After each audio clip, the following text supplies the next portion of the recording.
তো গাইস আজকে ম্যাচ খেলার সময় বিবেচ ফারুক ভাই পড়ে যায় আমার ম্যাচে। তো এই সামনের ওয়ালে আছে ফারুক ভাই আর তার টিমমেট। এখন ফারুক ভাই যাইতেছে, এই যে আমি তাকে নক করে দিই। নক করার সাথে সাথে তাকে ভেন্ডিং মেশিনের ওদিকে যাওয়ার আগে দেখি গাড়িতে এনিমি। পরে ভেন্ডিং মেশিনের ওদিকে যাওয়ার চেষ্টা করতেছি, পরে আবার গাড়ি।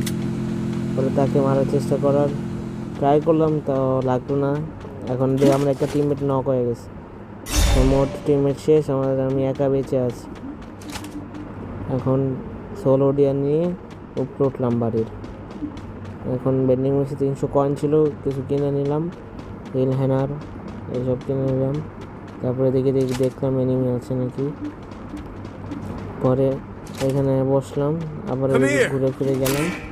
তারপরে এখানে ওয়াল মারলাম যাতে কেউ না উপরে আসতে পারে, এই জন্য এখানে আবার বসলাম। বসে এভাবে বসতে থাকলাম।